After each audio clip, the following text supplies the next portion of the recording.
I know. Another Capital One Duo video? I thought this setup was supposed to be underrated. Why is everybody making a video about them? Well, trust me when I say that I do still believe that this setup is underrated, and I just wanted to share my 2 cents about it. And also, towards the end of this video, I wanted to pose a slightly contrarian view to why I don't think this setup is necessarily all that it's cracked up to be. Even if this is your 5th time watching a Capital One Duo video, I'm hoping that me sharing my perspective on this topic as somebody that holds half of this setup already is something that you're going to find a lot of value in. With all that being said, in this video, I'm going to start off by giving a brief review of the Capital One Venture X, and then a brief review on the Capital One Savor One card. Then I'm going to cover how exactly these cards are so powerful when combined together. And lastly, I'm going to talk about why this setup is not for everybody. But let's go ahead and kick it off with a review of the first half of this duo, which is the more power pack card of the duo, especially as it comes to travel related benefits. That of course being the Capital One Venture X. First of all, this card is coming with a 75,000 point welcome offer right now after you spend $4,000 in the first 3 months of having it. With the points guys valuation of Capital One's miles being 1.85 cents per point, this offer is worth roughly $1,400 depending on how you redeem. And note that this valuation could be on the low end depending on if you find some really good redemptions with your Capital One miles, but we'll talk about that later. While this offer is lower than its all-time high initial public welcome offer of 100,000 points, the spending requirement to hit this welcome offer is lower than it used to be too, which makes now as good of a time as ever to apply for it. And if you want to see the highest public welcome offer on both of these cards at the time of you watching this video, please be sure to check out the links in my description to not only see those offers, but also help support the channel at no additional cost to you. It really does help me a ton, so I thank you in advance for doing so. Aside from the welcome offer, this card has a ton of easy to use perks and benefits that help offset this card's $395 annual fee. Also, speaking of that annual fee, it may sound pretty high at face value, but whenever you start to compare it against other luxury travel credit cards like the Chase Sapphire Reserve with a $550 annual fee and the Amex Platinum card with a $695 annual fee, the Capital One Venture X is actually the most affordable option for a luxury travel credit card. This is also something that Moises noted that he really liked about this card in the credit community Discord, which you can always join down below using the link in my description. But before we get to those benefits in particular, I first want to talk about how this card earns. It's going to give you 10x Capital One miles on hotels and rental cars when booked through Capital One's travel portal, 5x Capital One miles on airfare booked through Capital One's travel portal, and it also earns 2x Capital One miles on every other purchase. As you can see, most of the earning categories on this card are pretty dedicated to Capital One's travel portal, but the fact that it gives you 2x back on all other purchases is something that no other luxury travel credit card is going to give you. This feature makes it a really solid catch-all credit card, and I think it's really smart that Capital One added this to this card, and it seems like that sentiment is shared with another member of our Discord. But to me, this really makes me want to pull out this card more frequently, which is not only good marketing on Capital One's end, but it's also good for their customers who have this card because it feels really good to be able to actually pull out a card that you spend likely the most money on out of your whole setup. That's not really something you can say for a card like the Amex Platinum, where you're not really earning any elevated earning categories on anything but travel. The 10x and 5x categories on this card are still very powerful though, especially because they utilize Capital One's travel portal, who people seem to really like because of their price match guarantees and stuff like that. But with that covered, let's get back to those benefits I was talking about earlier, the first one of which being a $300 annual travel credit that comes on this card. This credit is given to you in statement credit form after you make qualifying purchases, but that's where a hitch with this card comes into play because the only qualifying purchases that would actually activate this credit have to be made through Capital One's travel portal. Also note that this credit is given to you based on your card member anniversary year and not the calendar year. So if you were going to try to implement a strategy of applying for this card in December, locking in that $300 travel credit for 2023, for example, and then hoping to get the credit again in January of 2024, that's not going to work in this case. In addition to that annual travel credit though, this card is going to give you 10,000 anniversary miles every single year that you renew the card. Even with only the 2 credits we just mentioned, this card is already paying you $5 a year to keep it. And that would be if you just valued those anniversary miles at a 1 cent per point valuation. So honestly, it's paying you more than $5 a year if you know how to use your miles. Granted, the only way that that is true is if you are booking at least one trip through Capital One's travel portal every year that's worth at least $300. So as you can probably gather so far, this card is super easy to justify, especially compared to the other luxury travel cards in this category. But the benefits don't stop there by any means. This card is also going to give you up to $100 worth of statement credits for either TSA PreCheck or global entry every time those fees renew. Plus, you're going to get unlimited access to Capital One's lounges, as well as their partner lounges like with Plaza Premium and a Priority Pass Select membership. This Priority Pass Select membership now does not give you any free access to things like their restaurants, retail shopping, or spa discounts like it used to, but still it does get you into the lounges themselves. The airport lounge access that it gives you as the main card holder is pretty awesome on its own. However, it gets even better when you talk about the power it has applies whenever you start to add authorized users to your Capital One Venture X. I say that because whenever you use airport lounges with this card, both the card holders and authorized users of this card can bring up to 2 guests to the Plaza Premium lounges or Capital One lounges, and unlimited guests to Priority Pass lounges. This becomes even more mind-bending when you realize that you can add up to 4 free authorized users to your Capital One Venture X. And on top of that, they get their own Priority Pass Select membership. So if you have 4 authorized users on your card, that means 5 of y'all are holding the Capital One Venture X. If y'all were to pull up to a Plaza Premium or Capital One lounge, y'all could each bring up to 2 guests with you, meaning that including yourselves, you could have 15 people get access to one of those lounges for free. But then if y'all go to a Priority Pass lounge, each of y'all has unlimited guests, so I guess you might as well just bring in the whole airport.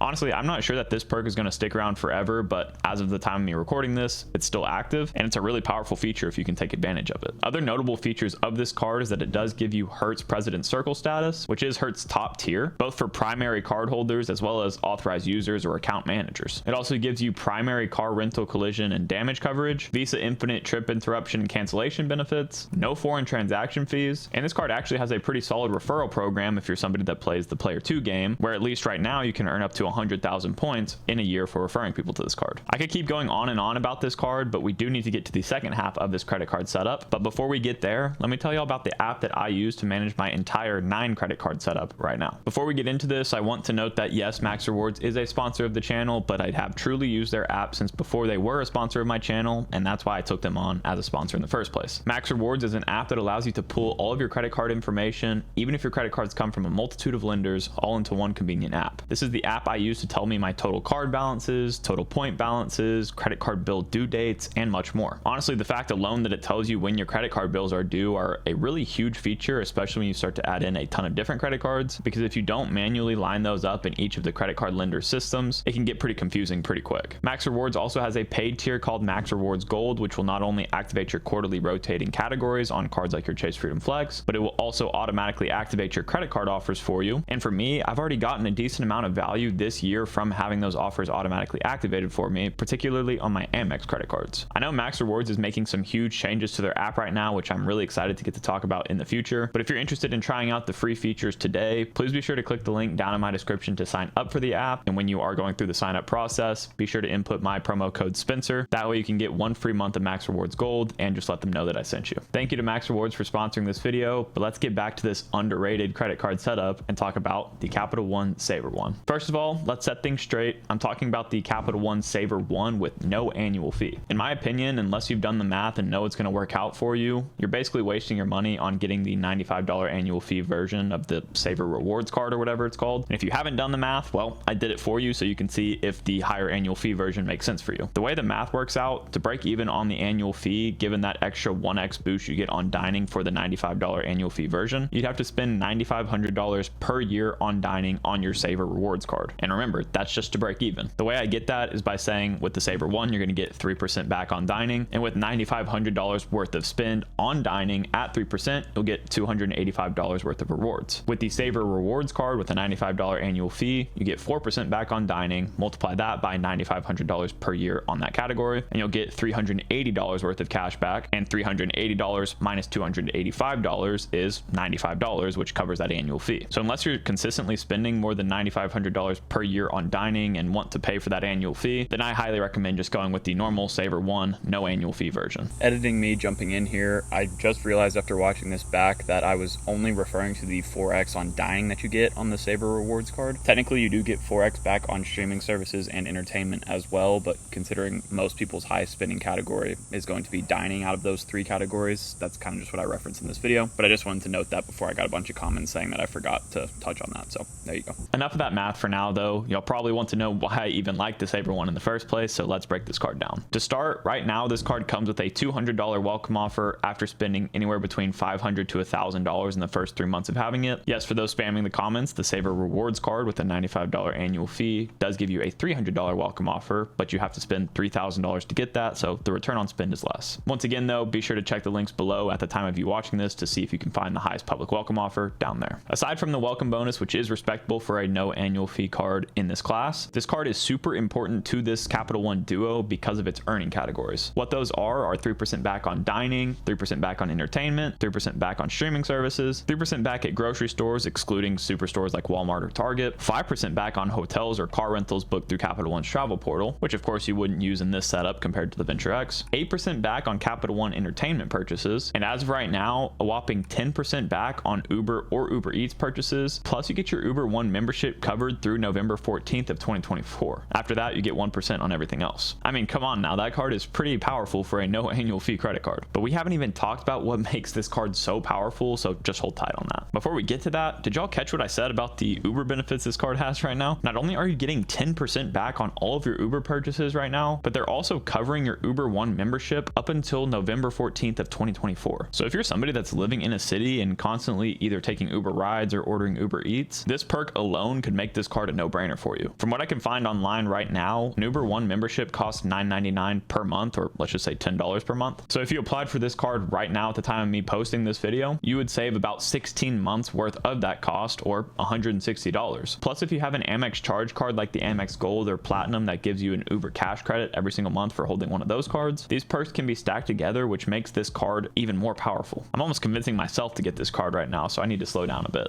Overall though, this card is going to be the main earner of your setup besides any purchases you make for travel through Capital One's portal, or any kind of miscellaneous spend that falls outside of one of the earning categories, which you'd get 2x back on the Venture X instead. Okay, I got myself a little bit too hyped up right there talking about the Savor One, but now let's talk about how these cards are so powerful in combination with one another. For starters, as you can probably tell, both of these cards are very powerful on their own, and I can easily see an argument where people think they only need one or the other of these cards. This is the same boat that I've been in for a while, and I haven't applied for the Savor One because I just didn't think it was something that I needed. But let's pull back the curtain a little bit and just see from a high level why this setup is so powerful. I know some of y'all may be confused as to why you'd ever combine these cards in the first place, considering one of them earns cash back, the Savor One, and the other earns Capital One miles, the Venture X. Well, the beautiful thing about this setup is that Capital One now allows you to convert your cash back earned on the Savor One to miles on the Venture X. Do note though that the opposite is not true. You cannot transfer Capital One miles from your Venture X to cashback on the Savor One, and if you tried to redeem your Capital One miles for cashback, you're only going to get half a cent per point, which is terrible. Don't do that. But as you can probably deduce at this point, that transferability from the Savor One to the Venture X makes this setup arguably the most powerful setup in the entire credit card game. And the really nice thing about it is that this is only a 2-card setup compared to all the other trifectas that we normally talk about on YouTube. If I haven't convinced you yet though, let's get back to a little bit of math. With that 1.85 cent per point valuation that the points guy assigns Capital One miles, which again might be a low estimation depending on how well you know how to use your points, the 3x categories on the Savor One become worth effectively 5.55%, the 5x categories become worth 9.25%, the 8x Capital One entertainment category becomes worth 14.8%, and the 10x back on Uber becomes worth 18.5%. Tell me that's not kind of crazy for a no annual fee card. At this time, I've mentioned multiple times though that redemption rate is not necessarily set in stone by any means, but what is true is that the only way to get really good value from your points is by transferring your points out to Capital One's travel partners. The only way that you can do that with this setup is through the Capital One Venture X, which is just another powerful feature of this card. What this means though is that with the exception of a couple of Capital One's travel partners that you probably shouldn't use, you can directly transfer your Capital One miles at a 1-to-1 rate to any of their travel partners. And sometimes they actually offer transfer bonuses where you can get even more value from your Capital One miles, but for the most part, a 1-to-1 rate is what you're looking for. If this is still kind of confusing though, let me give you a quick example. Aeroplan is one of Capital One's transfer partners, and let's say that you had a trip coming up that you wanted to use Aeroplan miles for, and it would cost you 50,000 Aeroplan miles. Well, if you don't have an Aeroplan card, which most of us wouldn't, then you need 50,000 Aeroplan miles somehow, because generally booking with points is going to give you a much higher redemption rate than just booking in cash would. Well, like I said, Capital One has Aeroplan as a transfer partner, so you could take 50,000 Capital One miles and transfer those at a 1-to-1 rate to Aeroplan and go ahead and book that flight that way to give you redemptions of maybe 3, 5, or 10 plus cents per point, depending on the transfer partner. And not just that transfer partner, but even more specifically, the exact booking you make with that transfer partner. With every lender, you're going to be able to find some sweet spot redemptions that give you those insane redemption values. And I know one that was brought up by one of our Discord members was talking about a way that you can use Turkish airline miles to book 15,000 point domestic round trip flights with your Capital One miles. And obviously that's a pretty awesome deal no matter what flight you're about to take. Speaking of the Discord, I did ask people what they thought about this setup, and I wanted to share a few of their thoughts with you here. For starters, one person said that the fact that both of these cards are Capital One cards means that neither of them have foreign transaction fees, which not only make this a great domestic card setup, but also an international card setup. In addition to that, one thing that I've even found personal value in is the fact that they have a pre-approval tool. In my Watch Me Apply for the Capital One Venture X, I mentioned how they did not actually have the Venture X as part of their pre-approval tool, and that if you were pre-approved for a different Venture card, then you probably had a good shot at getting the Venture X. However, when I was talking to the Discord members, Mountain Bob let me know that he actually did get pre-approved for the Venture X specifically this past weekend. Whether this is going to roll out to everybody or not, I'm honestly just not sure. So I'd say that my initial advice that I just said does still apply here, but if you get pre-approved for the Venture X directly, then that's icing on the cake. And also note that the Savor one will pop up in a normal pre-approval application, so you don't really have to worry about any hoops to jump through on that one. As you can see, there's a lot of benefits with this setup, and I'm almost even convincing myself to complete this setup by adding the Savor one, but there are multiple reasons that these cards are not for everybody, maybe even including myself, that we need to touch on. For starters, I hope this is obvious at this point, but if you wanted to actually build out this Capital One duo, you need to be somebody that's at least mostly on team travel. This is definitely a more travel focused setup whenever I'm talking about, transferring your points out to travel partners to get the most value and stuff like that. So if you're not somebody that wants to do that and you just want straight cash back, then I'd probably just stick with only getting the Savor one in this case. Speaking of their transfer partners too, I know that a lot of people are not a massive fan of the transfer partners that Capital One has, but the fact of the matter is that you can pretty easily get a ton of value from your Capital One miles if you just put a little bit of time into learning how to use them in the best ways. While they may not have any domestic airlines or hotels that you really like on their list, using an airlines alliance like with that Turkish Airlines redemption we were talking about earlier to book domestic travel is something that's not that hard to do, but you just have to take the time to actually learn it. On top of that, if you remember us talking about the Venture X earlier, I mentioned how one of the cons is that it does kind of lock you into Capital One's travel portal pretty heavily. Even if you just want to get positive value from this card every year, you're probably going to be needing to use that annual travel credit, which can only be activated whenever you make purchases through Capital One's travel portal. To me, this obviously wasn't a big deal, and I applied for this card anyways, because in reality, if you're somebody applying for this card, you should be somebody that's at least semi-frequently traveling. And if you're somebody in that boat, I assume it's pretty reasonable for me to say that you're going to be booking at least one small domestic trip that you could easily use a $300 travel credit on if you just book it through their portal. Then again though, if you don't want that restriction at all, then obviously the Capital One Venture X is not the best for you. And if you don't want the Venture X, then the setup kind of falls apart because it just makes the Savor one a cashback card, and it's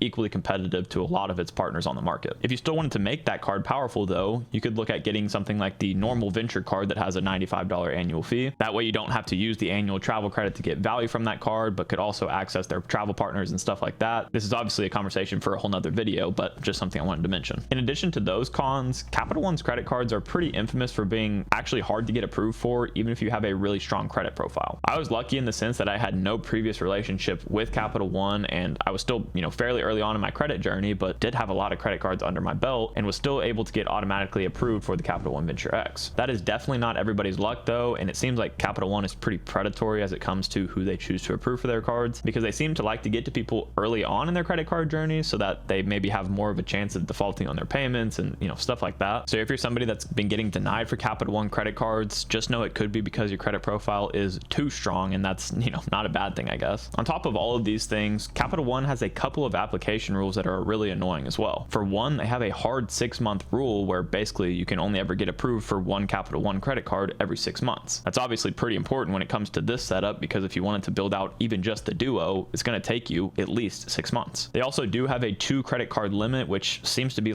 not really enforced all the time anymore, so I don't know all of the rules around it exactly, but technically you're only allowed to have 2 credit cards with them, and you might have to go through the recon process if you get denied because of that rule, and it could just get a little bit messy. Even though that one may not actually be applied to people that much, the 6-month rule does seem to be a hard rule, which once again, you just need to take that into account if you do want to build out this setup. Additionally, I have to mention this, one of the biggest cons about Capital One is that a lot of people have really bad customer service experiences. Luckily for me, I've never had to deal with their customer service yet, so I don't have any complaints, but I know somebody would probably leave a comment saying to avoid Capital One's cards at all costs because their customer service is just that bad. Of course, your mileage is going to vary on this, and some people probably never have issues with them, but it's something to note. Every lender's credit cards are going to have flaws though, so the goal of me telling you all of these cons is just to give you a more balanced view of these cards. Just realize that no setup is going to be completely perfect though, so don't overthink things too much, and if you just want to get some hands-on experiences with these cards, then there's really no harm in doing that as long as you're responsible with these cards. I hope you're now able to see the power that this 2-card setup could have for your wallet, and even if this isn't the exact right setup for you, maybe a setup like the City Trifecta would be something that gives you much more value. So if you want to see more about that setup, go ahead and watch this video next. As always, Odin and I both want to say thank you guys so much for watching this video and for using my link so that Odin can eat every day. Jokes aside, if you did enjoy this video, please consider leaving a like and subscribing to the channel, and we'll catch you guys next time.